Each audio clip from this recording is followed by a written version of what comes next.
सुबह की पहली किरण के साथ गली के कोने में एक ठेला सज जाता है। किसी पर पानी पूरी होती है तो कभी गर्मा गर्म समोसे का। पर ये ठेला सिर्फ मसाले से नहीं, इस ठेले से भक्ति की खुशबू भी उठती है। वह ठेला जमाने से पहले भगवान के हाथ जोड़ता है और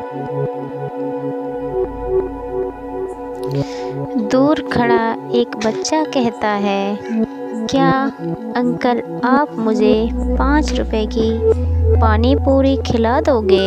हाँ बेटा, क्यों नहीं। मैं तुम्हें 5 रुपए में बहुत अच्छी पेट भर के पानी पूरी खिला दूंगा।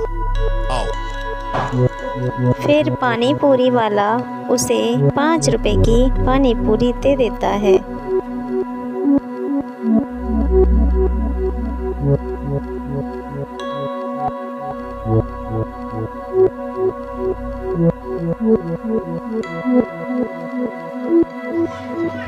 बच्चा कहता है, आपने तो पानी पूरी बहुत स्वाद बनाई है।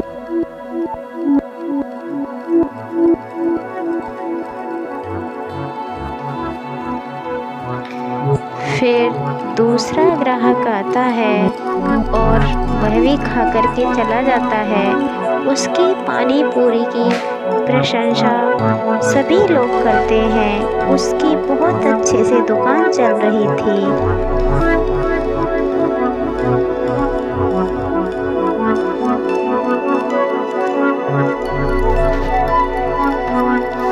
फिर वह शाम होते ही घर चला जाता है और सभी पैसे इकट्ठे कर लेता है और उसके पड़ोसी आते हैं। वह उससे कहता है कि मैं कुछ दिन के लिए अपने घर जाना चाहता हूँ, आप मेरे घर का ध्यान रखना। अरे रमेश भैया, मैं अपने घर जा रहा हूँ, तुम मेरे घर का ध्यान रखना, मैं जल्दी ही लौट के आऊँगा।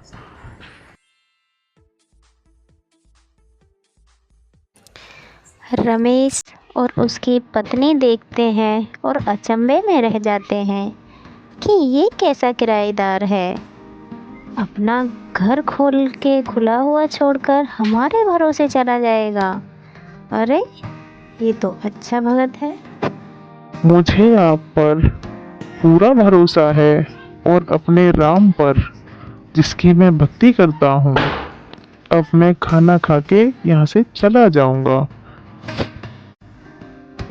रमेश और उसकी पत्नी उनकी बातें सुनकर वहाँ से चले जाते हैं और वह पानी पूरी वाला खाना खाने के बाद अपने घर के लिए रवाना होता है। मेरे सतगुरु दे रहे हैं लारे, सतनाम सुमर मन में लारे, सतनाम सुमर मन में लारे, भगवान सुमर मन में लारे। वह भगत वाणी गाता हुआ आगे चला जाता है। पीछे से उसके एक चुड़ैल पीछा कर रही थी। उसे क्या पता था कि मेरे पीछे चल क्या रहा है। और देखिए सतगुरु कैसे रक्षा करते हैं अपने भगत की।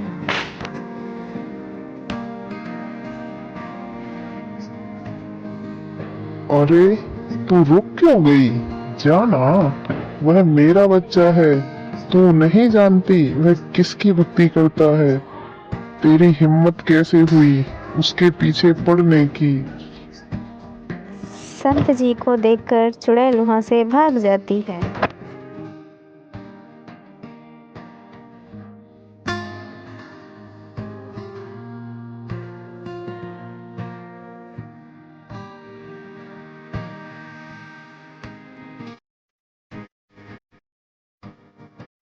हे परमात्मा, हे मेरे सतगुरु, आप मुझे आज ऐसा ज्ञान सुना दो जिससे मैं मोक्ष को प्राप्त हो जाऊं। परमात्मा दया करो मेरे प्रभु मुझ पर। दया करो मेरे मालिक, हे सृष्टि के रचनहार, दया करो मेरे सतगुरु मुझ पर।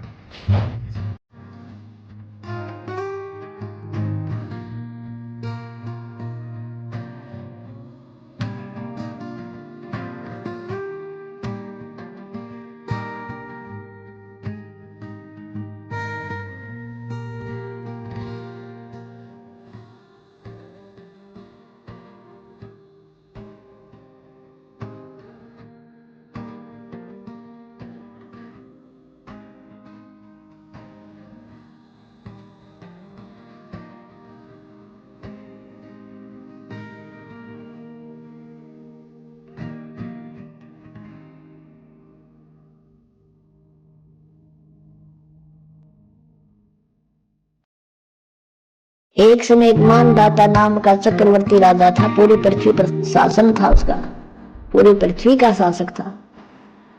और ये क्या करते हैं, कुछ वर्षों के बाद एक जांच करते हैं अपने शासन की कि कहीं किसी मेरे अधीन राजा ने मेरी पराधीनता अस्वीकार तो नहीं कर दी है।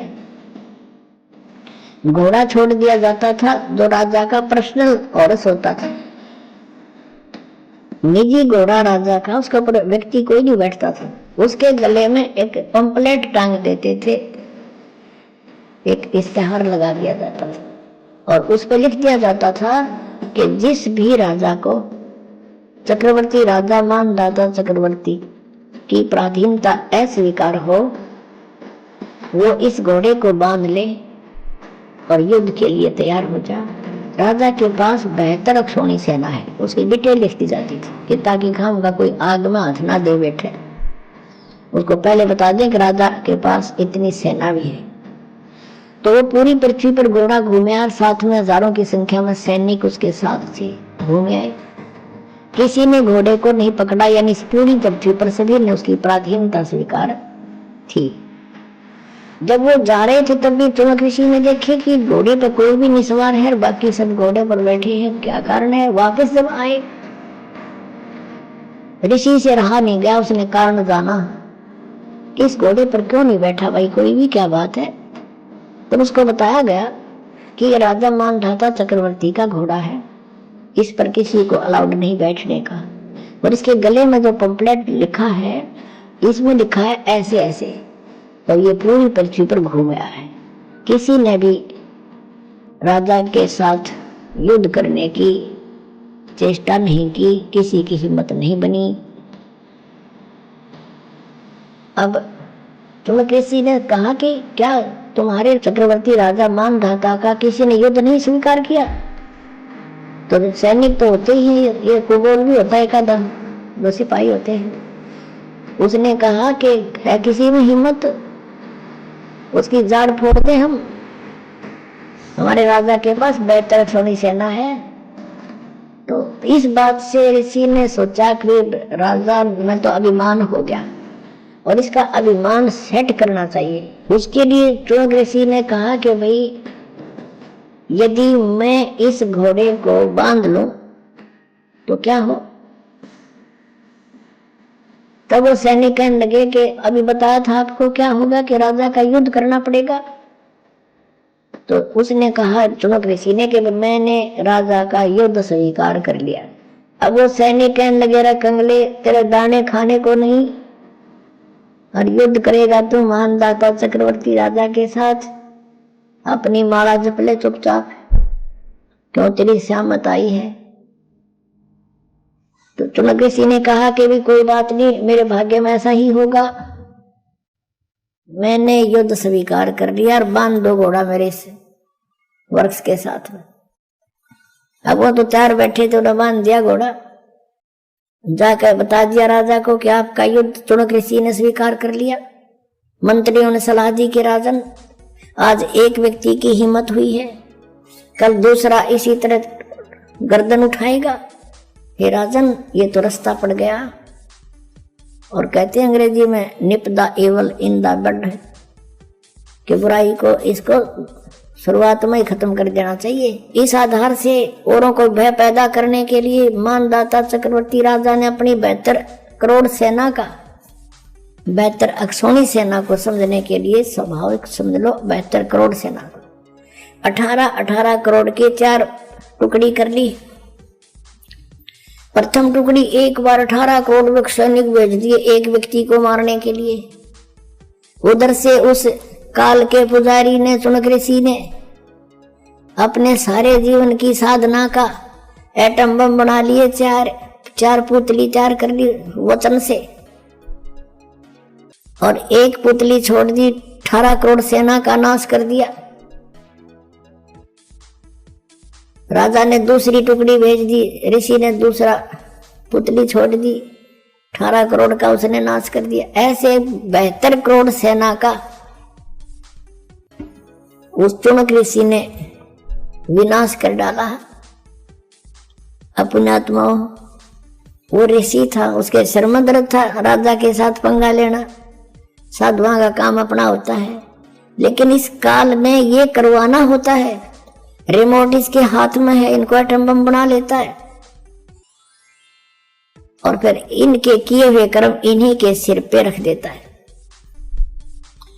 अब चुनक ऋषि ने जो ओम नाम का जाप और हठ योग किया, उससे उसका तप बन गया और ओम नाम के जाप से ब्रह्मलोक के लिए अधिकारी बन गया। और जो उसके बाद उसका पुण्य वहां समाप्त हो लेगा, ब्रह्मलोक में जाने के बाद वापस आएगा, पृथ्वी पर राजा बनेगा, तब से राज्य प्राप्त होता है। और जो उसने अपनी वचन से 72 करोड़ सेना का नाश कर दिया, उसका दंड भी उसको भोगना पड़ेगा। चाहे कोई वचन से मारो, चाहे कोई विष देकर मारो, चाहे कोई गोली से मारो, लाठी से मारो, वो अपराधी है। परमात्मा उसको अवश्य दंड देता है। और यहाँ का विधान है कि जैसे कर्म जिसने किए हैं दोनों भोगने पड़ेंगे। आपके दोनों अकाउंट ओपन हैं, बुरे अलग डिपॉजिट होते हैं और अच्छे अलग जमा होते हैं और दोनों भोगने पड़ेंगे। जब ये ऋषि अपने सब पुण्यों का नाश कर लेगा और राज्य भी भोग लेगा, उसके बाद ये कुत्ते की योनि में जाएगा, इसके सिर में कीड़े पड़ेंगे और फिर ये सिर मारता फिरा करेगा। एक साधु और उसका शिष्य जा रहे थे, रास्ते में एक मछियारा मछली पकड़ रहा था और जाल भर के बाहर डाल देता था, तड़प तड़प के मर रही थी। उस शिष्य ने पूछा, हे गुरुदेव, इस अपराधी प्राणी को क्या दंड मिलेगा? गुरुजी चुप रहे कि आजा बेटा, फिर कभी बताऊंगा। 4-5 वर्ष के बाद गुरु शिष्य दोनों कहीं से गुजर रहे थे। वहां एक हाथी का बच्चा उछल कूद मचाता हुआ और 2 पेड़ों के बीच में फंस गया। वो बिल्कुल निकट थे।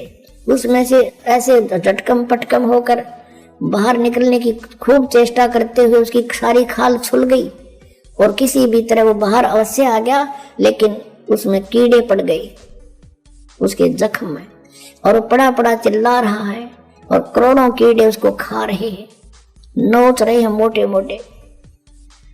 तब शिष्य ने पूछा कि हे गुरुदेव, इस प्राणी को कौन सा दंड भोगने को मिल रहा है? उस समय गुरु ने मुंह खोला कि बेटा, आपको याद होगा एक समय एक मछियारा मछली पकड़ रहा था। कहा गुरुदेव, आपने प्रश्न किया था इसको क्या सजा मिलेगी? कहा गुरुदेव कि ये वही मछियारा है, ये हाथी का बच्चा, और जितनी मछलियां आज इसके मांस को खा रहे हैं, नोच रहे हैं, ये कीड़े बनकर। तो पुण्यात्मा, श्रीमद् भगवत गीता अध्याय नंबर 7 के श्लोक नंबर 29 में कहा है कि जो तत्व ब्रह्म से और पूरे अध्यात्म ज्ञान से और सभी कर्मों से परिचित है, वो व्यक्ति केवल जरा और मन से ही छूटने का प्रयत्न करता है। तो ये अखिल कर्म, ये सारे कर्म ऐसे समझने पड़ेंगे अपने। परमात्मा ने लिखा है कि तुमने उस दरगाह का मैल नहीं देखा और धर्मराज के तिल तिल का लेखा। आज तुम गलतियां करते हो, रिश्वत लेते हो, किसी के साथ सो मिलावट करते हो, डाके मारते हो, चोरी करते हो, एक एक तिल का हिसाब होगा वहां पर। तुमने उसका पता नहीं, इसलिए तुम विष